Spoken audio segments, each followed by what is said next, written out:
स्थानीय खबरों के बाद अंतर्राष्ट्रीय खबरों को जानने के लिए चलेंगे नेशनल स्टूडियो।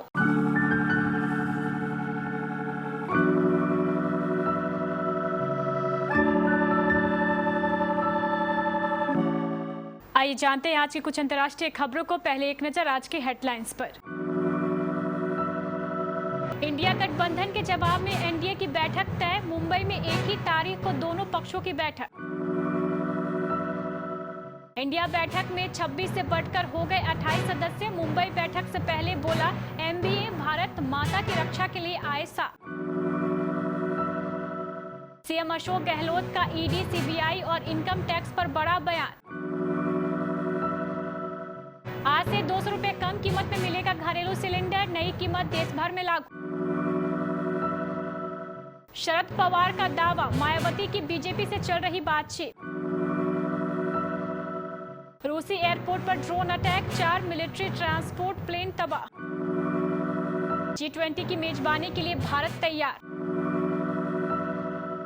यूपी शूटिंग के दौरान पुलिस को चकमा देकर अक्षय कुमार के पास पहुंचा युवक, प्रशासन के फूले हाथ पांव। 16 साल पहले शाहरुख और सनी देओल का हुआ था भयंकर झगड़ा। दारा सिंह बोले हमने सब सुलझा लिया। और मोहम्मद रिजवान ने की बच्चों वाली गलती, ऐसे हुए रन आउट की वीडियो हो गया वायरल। मुंबई में 31 अगस्त और 1 सितंबर को विपक्षी गठबंधन इंडिया की तीसरी बैठक होने वाली है। शिवसेना इस बैठक की मेजबानी करेगी, जहां एकजुट विपक्ष द्वारा अपने न्यूनतम साझा कार्यक्रम का मसौदा तैयार करने की उम्मीद जताई जा रही है। विपक्षी गठबंधन की इसी बैठक के जवाब में अब एनडीए की बैठक भी होने जा रही है। गौर करने वाली बात यह है कि दोनों गठबंधनों की ये बैठकें मुंबई में एक ही तारीख में होगी। मुंबई में इंडिया गठबंधन की तैयारियां पूरी हो चुकी है, जिसके जवाब में एनडीए ने भी कमर कस ली है। 1 तारीख को दोनों गठबंधन की बैठक निर्धारित है, जहां शरद पवार विपक्षी के साथ तो अजीत पवार बीजेपी, शिवसेना, शिंदे गुट के साथ बैठक करेंगे।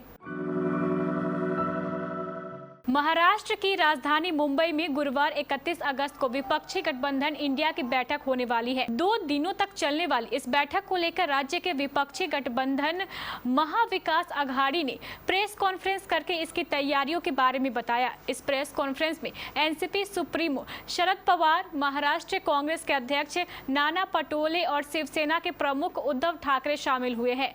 इस दौरान उन्होंने दावा किया है कि इंडिया गठबंधन में 26 दल से बढ़कर अब 28 दल हो गए हैं। इसके साथ ही उन्होंने कहा है कि हम लोग विपक्षी दल भारत माता की रक्षा करने के लिए एक साथ आए हैं।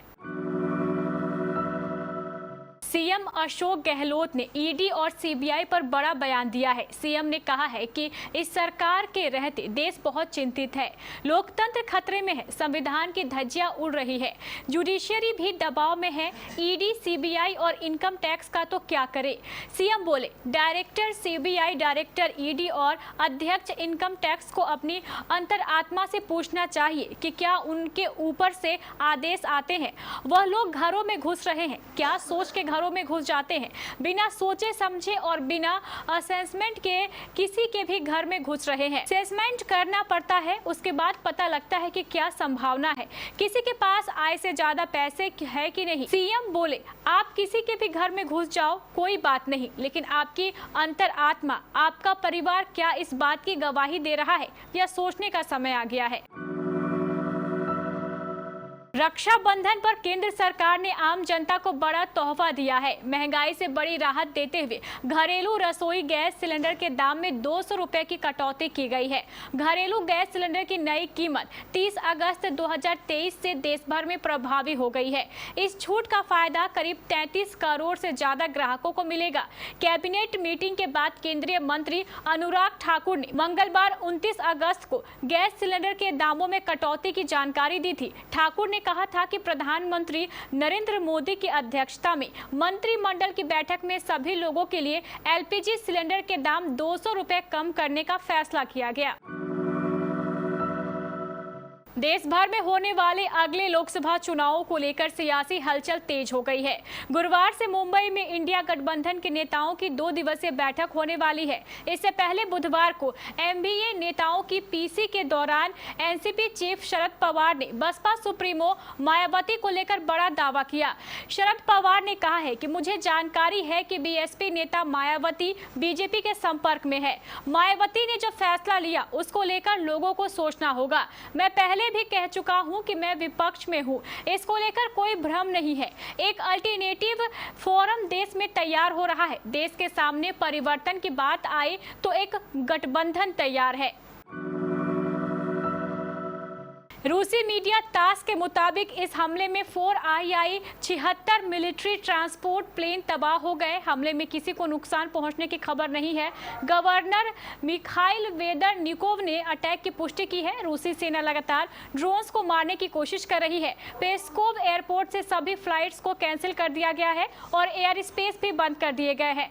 गवर्नर मिखाइल ने कहा है, हम एयरपोर्ट और उसके रनवे को पहुंचे नुकसान का जायजा ले रहे हैं। जब हमला हुआ तब मैं वहीं पर मौजूद था। रूस ने अटैक के लिए यूक्रेन को जिम्मेदार ठहराया है। रूसी टेलीग्राम चैनलों के मुताबिक करीब 12 ड्रोन के हमले हुए। इस दौरान एयरपोर्ट के पास धमाकों की आवाज सुनाई दी।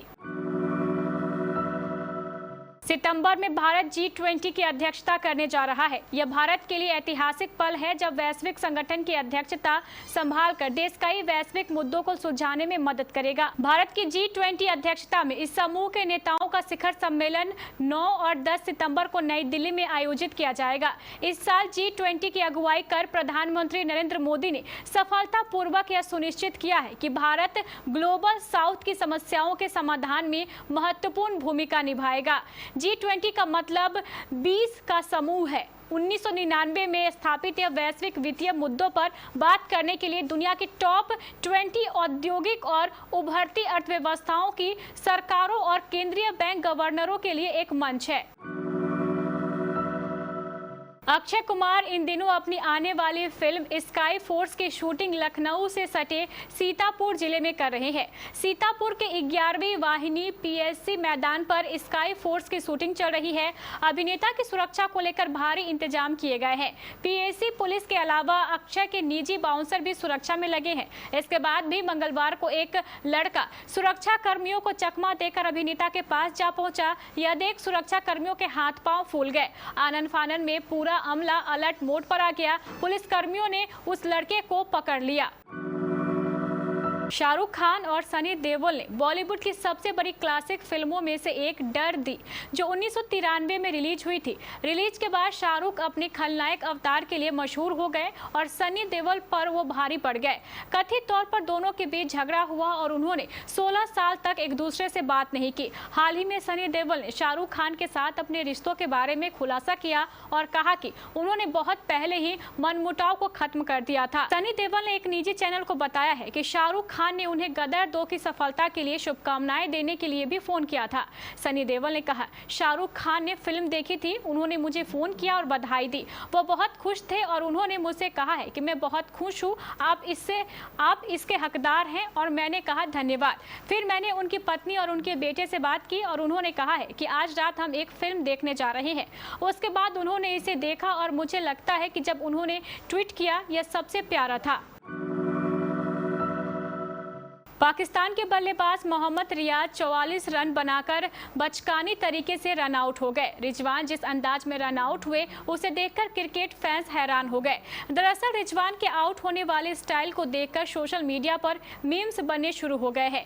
बता दें कि रिजवान जब रन लेने के लिए भागे तो स्ट्राइक एंड के पास पहुंचने के दौरान अपने एक कदम धीरे कर दिया और फील्डर को देखते रह गए। वहीं फील्डर ने समय रहते थ्रो स्टंप मार दी। वहीं रिजवान क्रीज की लाइन से काफी पीछे रह गए। सोशल मीडिया पर यह वीडियो खूब वायरल हो रहा है। दूसरी ओर बाबर आजम भी रिजवान के आउट होने वाले स्टाइल को देखकर काफी हैरान नजर आए और अपनी नाराजगी जताते हुए दिखे। तो ये थी हमारी कुछ अंतर्राष्ट्रीय खबरें। चलेंगे प्राइम स्टूडियो।